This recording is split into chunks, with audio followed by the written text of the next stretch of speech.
subscribe to our channel and hit the bell icon so that you know when live we go. Hello everyone, welcome to Daily News Simplified. In the next 35 minutes, we are going to run through today's newspaper, picking up important articles, and we shall discuss them from civil service examination perspective. The articles that we shall be taking up for discussion has been tabulated on your screen, and the time stamping for the same has been given in the description section. Before we begin with today's DNS, you should take this self-assessment speed test. There are 15 questions of true and false nature. You should take at most 5 minutes to attempt them. Next, on your screen will appear the solution to these questions. You evaluate yourself and see that what you don't know, so that you pay utmost attention to the DNS session and like a hungry tiger you grab the information as and when it comes.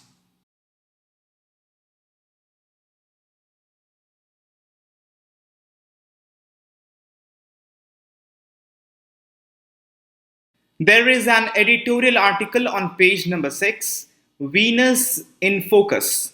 See, the thing is, recently, a lot of research is going on regarding the presence of phosphine gas in the atmosphere of Venus.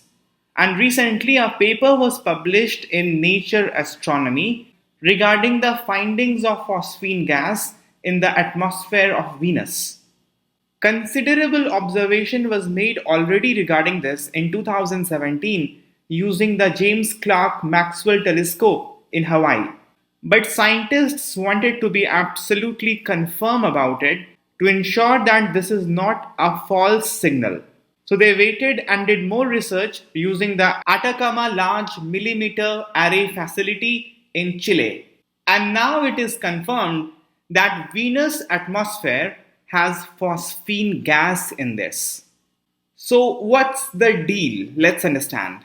First of all, as you would know, Venus is considered as sister planet of Earth.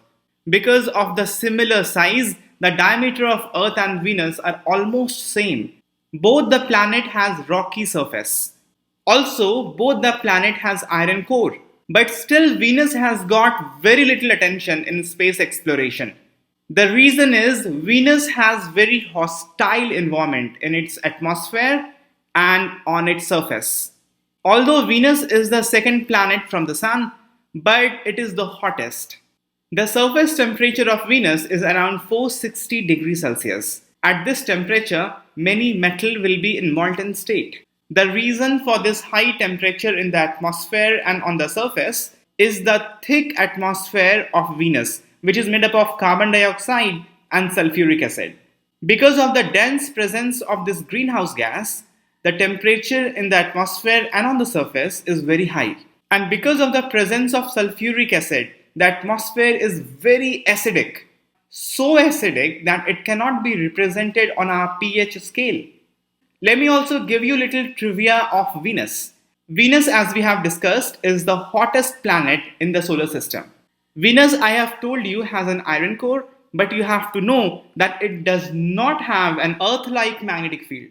The reason is the speed with which Venus rotates is very slow, and magnetic field is generated by moving charge. So because of extremely low rotational speed of the core, Earth-like magnetic field is not generated in Venus. Venus has an active surface, meaning activities are happening on the surface, including volcanoes. Because Venus has rocky surface, the crust is similar to that of Earth. So naturally, Venus have volcanoes too. Venus is spin in the opposite direction of Earth. This is called as retrograde rotation. The reason for this opposite spin of some of the planet is not well known, but perhaps it's a result of some sort of collision by asteroid which reversed their direction of rotation. And Venus does not have any moon. The important piece of information we are taking from here is the hostile environment on the Venus. And in this hostile environment, if phosphine gas has been found, then it is very, very significant. Back in 2011, ozone gas was found in the atmosphere of Venus. Ozone gas is considered as a biomarker, showing the presence of life. But not much attention was given to this. But now, when the phosphine gas presence has been almost confirmed, A surge of interest has come to this otherwise neglected planet because phosphine gas is considered as a very strong biomarker. This is phosphine gas. It has one phosphorus atom and three hydrogen atom.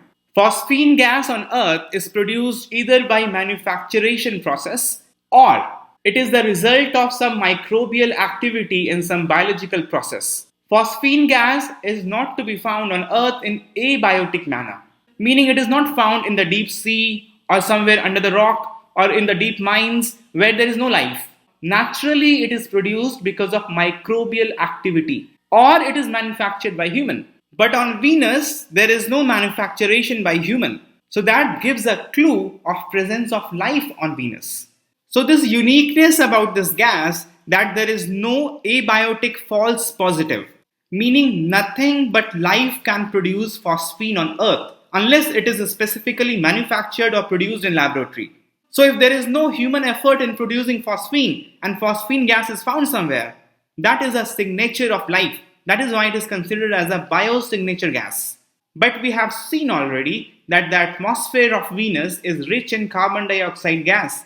There is high greenhouse gas effect. The temperature is very high. The atmosphere is also very acidic because of presence of sulfuric acid. In that environment, phosphine is very likely to get destroyed.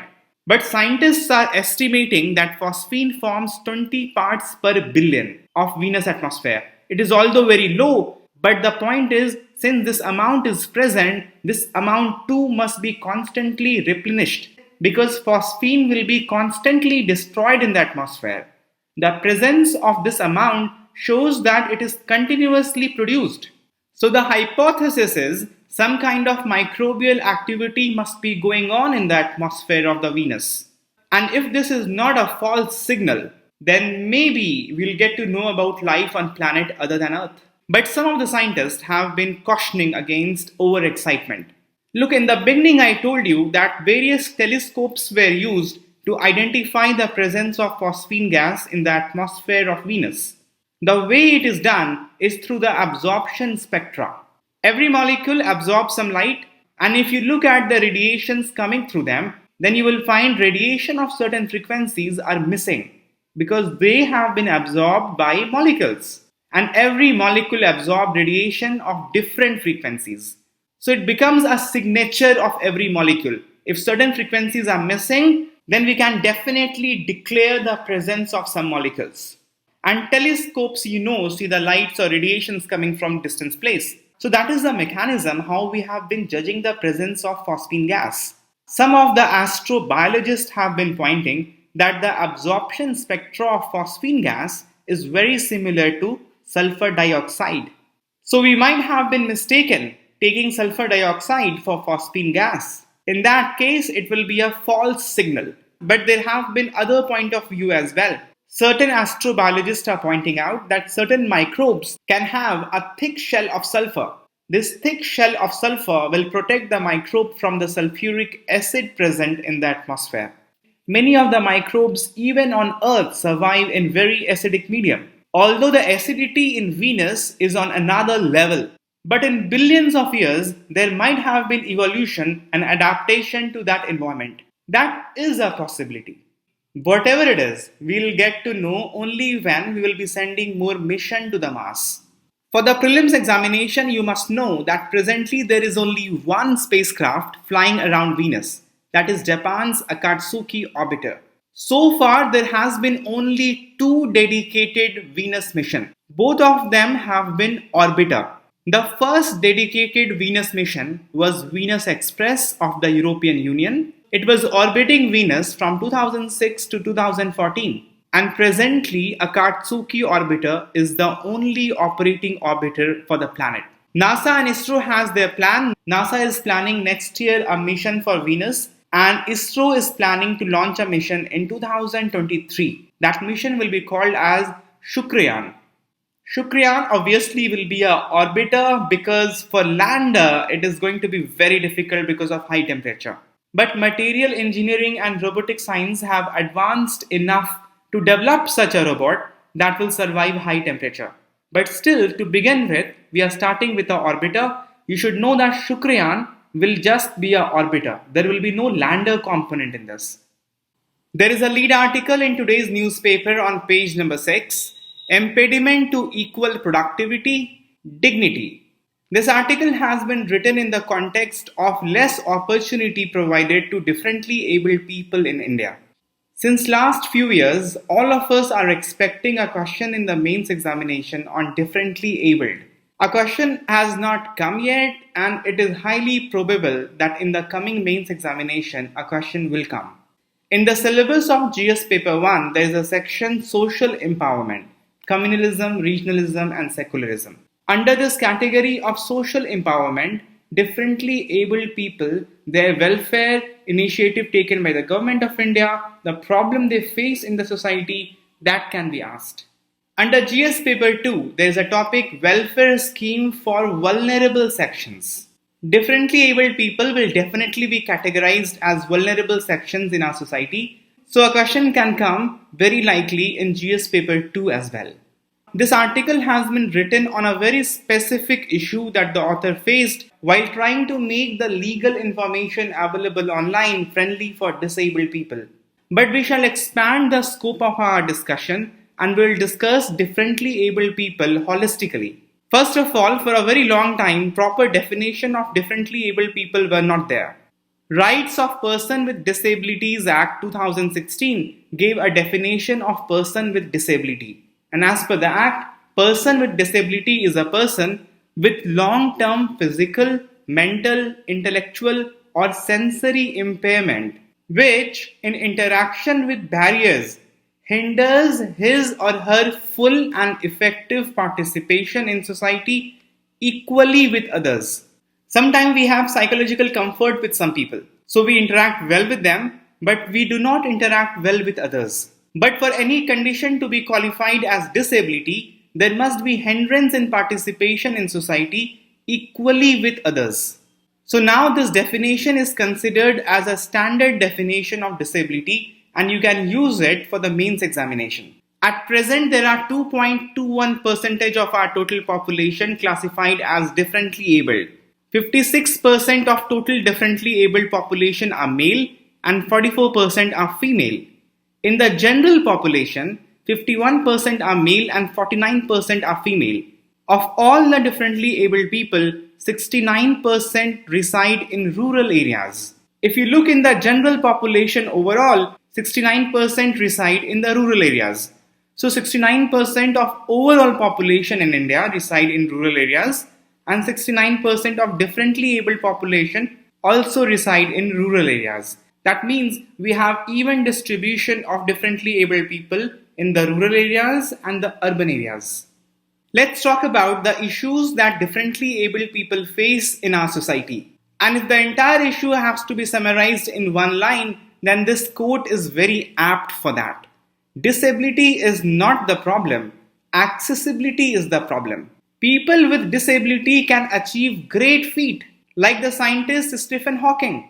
So accessibility is the main problem. Apart from that, there are certain attitudinal problems in our society as well, which we shall discuss. In India, we still look at disability as some kind of medical condition. We have not adopted a social approach towards person with disability. Such an approach adopted in many countries look at the institutional and social arrangements preventing people with disabilities from living a normal life. Here in India, we look at them as a person having some kind of medical condition which needs to be treated, rather than making social and physical infrastructure such that people with disability excel. Another problem is in India, disability is regarded only for people who walk with crutches or who are on the wheelchairs, meaning visible disability are regarded more. People with invisible psychosocial disabilities are not equally included, and neither do they get the benefit of social movements or the schemes of the government. Even in the health sector, the institutions of health and wellness, they do not have differently abled friendly infrastructure. Same goes for education sector. Although the higher education institutions are mandated to make their infrastructure differently abled people friendly, but all educational institutions do not have this legal mandate. And because of lack of differently abled people friendly infrastructure, education of differently abled people is badly hurt. And this is reflected in the lower employment rates among the differently abled people. Although, if given education and skill and training, they are well capable of getting involved in the productive work. And then there is a problem of attitude always. There is discrimination, kind of social inclusion for these people. There is prevalence of negative attitudes in the society, sometimes also in the families of differently abled. And this creates huge psychological barrier for a person with disability to participate in the normal socio-economic activities.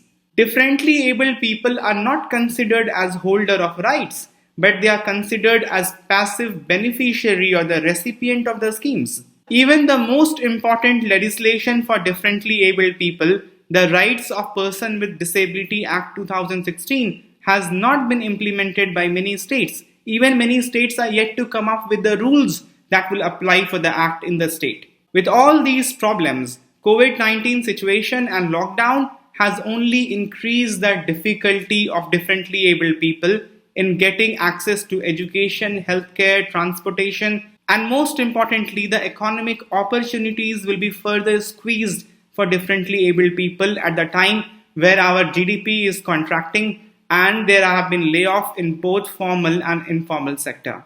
Differently abled people in India, that's why, get into a vicious circle. Because of the disability that they have, there is denial of opportunity for economic, social, and human development. Social, institutional, economic infrastructures are not amenable for differently abled people. This forces them into poverty. Poverty further reduces their participation in the working of the society. They do not get into the decision-making process in the governance structure. This increases their vulnerability even more. More psychological, physical, and economic barriers are created, and welfare of differently abled people in India becomes very difficult. Before we look into the initiatives taken by Government of India already, let's see the constitutional framework for differently abled people in India. Article 41 of DPSP states that state shall make effective provision for securing right to work, to education, and to public assistance in case of unemployment, old age, sickness, and disablement. So there is mention of welfare of differently abled people, their right to work, right to education, and right to public assistance in Article 41 of DPSP. Further, there is an entry in the state list in the 7th schedule of the Constitution, relief of the disabled and unemployable. That is why the welfare of differently abled people in India lies in the hands of the state government. It is in the state list of the 7th schedule. So although Rights of Person with Disability Act 2016 is a central legislation, but the state has the discretion to set the rules for its implementation, and overall implementation is in the hand of the state. India is also a signatory to the United Nations Conventions on the Right of Person with Disability. And to fulfill the obligation under this convention, Rights of Person with Disability Act 2016 was enacted. Let's look at the measures that Government of India has taken already for the welfare of differently abled people in India. Let's talk about the legislation first, the legal measures. The most important legislation is the Right of Person with Disabilities Act 2016. This is a landmark legislation for the welfare of differently abled people. There are many progressive provisions in the legislation. First of all, the number of disabilities has been increased from 7 to 21. Previously, 7 disability was identified under the previous legislation of 1995. This has been increased to 21. And many conditions like sickle cell diseases, hemophilia, thalassemia, remember acid attack victims. They are also included under the condition of disabilities mentioned in the Rights of Person with Disability Act 2016. Then this legislation increased the reservation in the government jobs from 3% to 4%. And in higher education from 3% to 5%. The legislation also declared that the state shall provide free education to children between 6 to 18 years. Under general category presently, we have free education from 6 to 14 years. Then there was a scheme called as a Scheme for Implementation of Person with Disabilities Act. And center gave financial assistance to state for the implementation of Rights of Person with Disabilities Act. National Fellowship for Students with Disabilities is a program run by Government of India under which 200 fellowship per year are granted to students with disability. There is a scheme called as Rashtriya Vayushri Yojana. The aim of the scheme is to provide physical aids and assisted living devices for senior citizens belonging to BPL category. Remember, this is for senior citizens belonging to BPL category. Government of India also has taken many institutional measures. For example, a separate Department of Empowerment of Persons with Disabilities has been made under the Ministry of Social Justice and Empowerment. Accessible India campaign is being run by Government of India to help make buildings and other infrastructure differently abled friendly. There is also an initiative called as Sugamya Pustakale. It's an online library for persons with disabilities. Government of India also has set up a fund called as National Fund for Persons with Disabilities. Deen Dayal Disabled Rehabilitation Scheme is being run by Government of India. Under this scheme, NGOs working for the welfare of differently abled people are given grant in aid. Government of India also has set Indian Sign Language Research and Training Center to develop sign language for people who are having hearing disability. Although many measures have been taken, but a lot needs to be done. On the implementation front of the measures already taken, some new approach and attitudinal change is required, and new form of governance driven by data collection for the welfare of differently abled people are required. First of all, there must be a policy by the Ministry of Social Empowerment and Justice for differently abled people. Presently, we have a legislation that guides the action of the states. But for any major issue, there is a policy that becomes a lighthouse, a guidance for governance machinery. Presently, there is no policy for the welfare of differently abled people. So first and foremost thing, there must be a policy. Secondly, the welfare of differently abled people in India presently are not preventive in nature. Many of the disabilities are preventable. For example, the wasting of muscle due to polio. But enough attention is not given to this aspect of welfare of differently abled people. Kerala is one of the very few states that has started early prevention program. Comprehensive newborn screening program is done by the state of Kerala for early identification of deficits in infants that will reduce the state's burden of disability. Such kind of preventive measure is required by all states. Kerala also happens to be the first state to have disability census. Presently, the data on disability pan-India is collected through general census. But there is no separate disability census. It was done for the first time by the state of Kerala. In absence of data collection, data-driven governance, analysis, and targeted welfare measure for differently abled people will obviously be not possible. As I have mentioned to you before, that the Rights of Person with Disability Act 2016 provide reservation to differently abled people in higher education. But to reach to the higher education, a differently abled person must have enough educational opportunity right from the beginning. So a suggestion is that this reservation must be enlarged and reservation must be provided in all educational institutions. There are many inbuilt features in the Smart City project to make the city's infrastructure more differently abled people friendly, but such a mention should be explicit. And welfare of differently abled people must also be linked to Startup India initiative.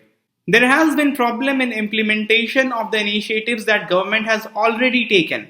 For example, a study conducted by Disability Rights India Foundation on the implementation of Rights of Person with Disability Act 2016 found that among the 24 surveyed states, more than half have not notified the state rules for the implementation of the act. Social stigma is one of the major hurdles. There has to be an attitudinal change in our society for the welfare of differently abled people. The need of the attitudinal change can be seen from the phrases that we use in our day-to-day life. For example, the phrase like turning a blind eye, falling on deaf ears. We say that our economy is paralyzed. The institution is running on crutches. We use the phrase of mute leadership. This is not a coincidence that in our society or even in many Western societies, such phrases have become common. There is a sociological reason for that. It is because of our apathy towards the differently abled people that these terms have become so common. These phrases can be seen as symptom of the problem that runs deep into the society. We need to identify that a mute person can become a leader. We need to identify that a person running on crutches can excel in life. So institutions can also run on crutches. There's no problem in that. We need to identify that even a paralyzed person can become one of the greatest scientists that we have seen in the present time. The blind, the deaf, they all can excel. So, an attitudinal change is required in this regard. Supreme Court has made an observation in the BK Pavitra versus Union of India case. Although the case was not on differently abled people, but the observation made by the Supreme Court is very satik here. Supreme Court observed that our benchmarks will define our outcomes. If this benchmark of efficiency is grounded in exclusion, it will produce a pattern of governance which is skewed against the marginalized. If this benchmark of efficiency is grounded in equal access, our outcomes will reflect the commitment of the Constitution to produce a just social order. It is really about setting the benchmarks. Whether we set the benchmark of curing the medical condition of differently abled people, or we set the benchmark of providing social, educational, economical infrastructure and full support to people with disabilities so that they can excel and reach to the maximum potential. There is an article on page number 7, an economic disaster foretold, meaning we know it already. Let us see why the author is suggesting that an economic disaster is impending. The context of the article you already know. You already know that NSO has estimated a GDP contraction by around 24%, 23.9% in the first quarter of the present economic year 2020-21. This is in the sharp contrast with the growth figure of 5% in the first quarter of last economic year. Obviously, COVID-19 pandemic and the lockdown has a major role to play in this. Because Indian GDP contracted last time 41 years ago in 1979. We survived the financial meltdown of 2008. GDP figure went down, but it didn't go negative. In 1991, it didn't go negative. First time in 41 years it is happening. There are three broad things that we need to understand from the exam perspective. First of all, the reasons for the present economic slowdown. This has been comprehensively covered in the DNS dated 1st of September 2020. Secondly, agricultural sector has come out as the only sector in Indian economy that has registered a positive growth in the first quarter. In the DNS dated 11th September 2020, we have discussed, can agriculture sector be relied upon to promote GDP? There we have discussed as to why agriculture sector has registered a positive growth. But we have also discussed that agriculture sector itself is reeling with many problems. And hence agriculture sector cannot become the engine of growth for Indian economy. After understanding these two crucial things, we need to understand of an impending economic disaster. And for that you have to be aware of disconnect between the GDP growth rates and the ground realities in the GDP methodology that we have adopted. And this basically has been highlighted in this article. You see, in the present methodology to estimate the GDP growth rate, we get the numbers from organized sector. Because data are easily available in the organized sector. But organized sector only gives 55% of the output. 45% comes from unorganized sector. So what is done is, numbers are extrapolated for the unorganized sector from the organized sector, with the assumption that activities of unorganized sector is dependent on organized sector. Unorganized sector provide the materials to the organized sector, which is upgraded further and sold in the market. For example, some parts of charger maybe, or maybe some packaging material. So there is an assumption of coupling between unorganized sector and organized sector in India. So in the GDP estimate, the numbers are extrapolated and taken very indirectly for the unorganized sector. That is the real fallacy in the GDP methodology that we have adopted. This problem was very prominently noticed during demonetization. It was observed on ground that unorganized sector was hurt very badly during demonetization. But the growth number that came for the year 2016-17 was very high. It was around 8.2%. 8.2% growth rate is one of the highest in last 10 years. And at that point of time, the chief statistician of India said that the method that we have adopted for GDP estimate, same method has been deployed to get this number. The number was not fudged, it was actually the fallacy of the methodology. Similar problem has arisen today. NSO has estimated the GDP to contract by around 24%. Again, these numbers are of organized sector, and because of lockdown, major impact has come on unorganized sector. And the estimate again has been made with the assumption of coupling between unorganized sector and organized sector. According to the authors of the article, there is inherent flaw in the method, and hence the real contraction will be much higher than this number. And because of this, an economic disaster has been already foretold. There is a news article on page number 7, Parliament and its panel. This article talks about parliamentary committees and specifically about departmentally related standing committees. Presently, the tenure of members of department-related parliamentary standing committee is 1 year. And there has been demand by several people, and the most important pitch has been made by the Vice President to increase it to 2 years. Because in Rajya Sabha, 1/3 of the members retire every 2 years, so maybe it will come in synchronous with the members in the Rajya Sabha coming and going. But departmentally related parliamentary committees constitute members from both Rajya Sabha and Lok Sabha. So it is not very easy to synchronize this tenure of 2 years in the parliamentary committee with the tenure of MPs in Rajya Sabha and Lok Sabha. But since this has been in news, for the prelims examination it becomes very important. So here we'll do the parliamentary committees and department-related parliamentary standing committees from the prelims perspective. Parliamentary committees are any general committees which are either elected or appointed by the chairman or the speaker and which have some general or some specific purpose, depending upon the nature of the committee. Parliamentary committees are of two kinds, standing committee and ad hoc committees. By the name it's very clear, standing committees would be permanent committees. They will be ever standing. Their existence will not be interrupted. So the members have fixed tenure of 1 year, but annually the members are elected or nominated and standing committee continues to exist forever. Ad hoc committees, as the name suggests, are ad hoc in nature. They are created for a special purpose, and after the fulfillment of that purpose, the committee ceases to exist. Standing committees include the financial committees. The three very famous, very important financial committees you know already. Public Accounts Committee, Estimate Committee, and Public Undertakings Committee.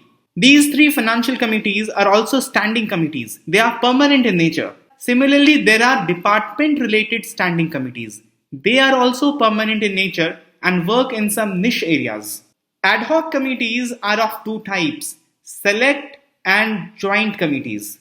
Joint committees again will have members from both the houses. Select committees are for some selected specific purpose, generally to scrutinize a bill.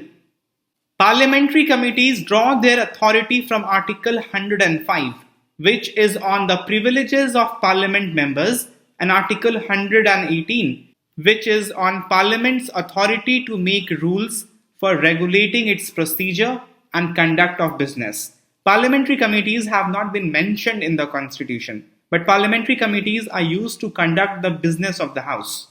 So the formation of parliamentary committees is granted by Article 118, and the working of parliamentary committees is governed by rules of procedure and conduct of business, and this rule has been made separately for Lok Sabha and for Rajya Sabha. Our interest here is of department-related parliamentary standing committee. For very long, the need of subject-specific committees were felt in both the houses. In 1989, 3 standing committees were constituted on agriculture, science tech, and environment and forest. And from 1989, this culture of sending a bill to department-related parliamentary standing committee for scrutiny started. Then in 1993, 17 more department-related parliamentary standing committees were constituted, but then it was a very bulky one, 15 members from Rajya Sabha and 30 from Lok Sabha. In 2004, 7 more committees were added. But you have to remember the final number. Things as it stand today, we have 24 department-related parliamentary standing committee, and for each there are 10 members from Rajya Sabha and 21 members from Lok Sabha. Altogether, they have 31 members. Remember this. Out of the 24 department-related parliamentary standing committee, 8 are placed within the jurisdiction of chairman of Rajya Sabha, and 16 are within the jurisdiction of Speaker of Lok Sabha. So for 8 department-related parliamentary standing committee, the chairman will be appointed by the chairman of Rajya Sabha, and for rest of the 16, the chairman will be appointed by the speaker. This process of appointment and tenure and the working and the report submission, everything is governed by rules of procedure and conduct of business. Such rules are separately made both for Lok Sabha and Rajya Sabha. There are 24 department-related parliamentary standing committee as we have discussed, but you don't have to remember all of them. What you can do is you can remember the 8 which comes under the purview of Rajya Sabha, and any other committee if asked, obviously that will come under the purview of a speaker. Of the 4 most important ministries, which are Finance, Home Affairs, Defence and External Affairs, Home Affairs is under the purview of Chairman of Rajya Sabha. The other 3, Defence, Finance and External Affair comes under the purview of a speaker.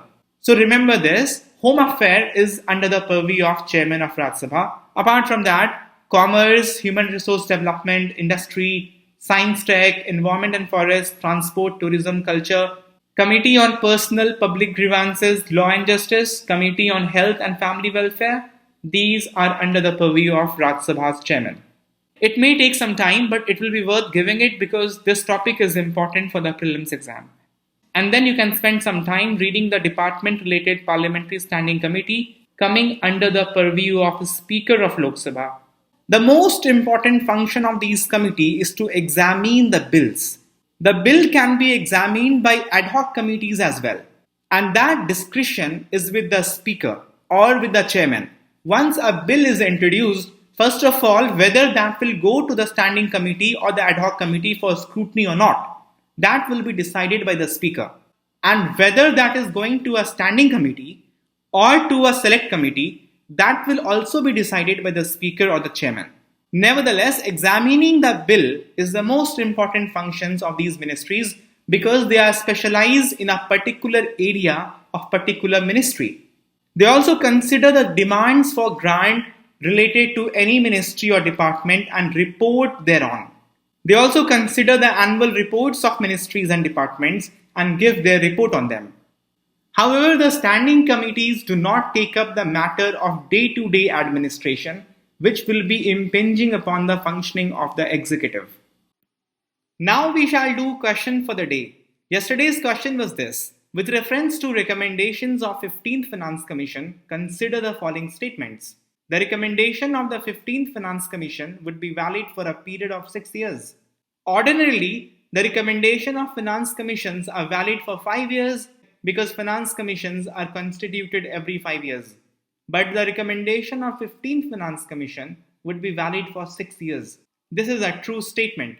The second statement was, the 15th Finance Commission has introduced the criteria of demographic performance to reward the states for bringing down their fertility rates. This is a factual and correct statement. Both the statements here are correct. The answer would be C. Today's question is this. Japan's Akatsuki orbiter is the only spacecraft currently flying around Venus. Second statement is Sukrayan is a proposed orbiter plus lander to Venus by ISRO to study the surface and atmosphere of Venus. Which of the above statements are correct? 1 only, 2 only, both 1 and 2, none of the above. With this, we have come to the end of today's session. I hope you learned something in this 35 minutes with me.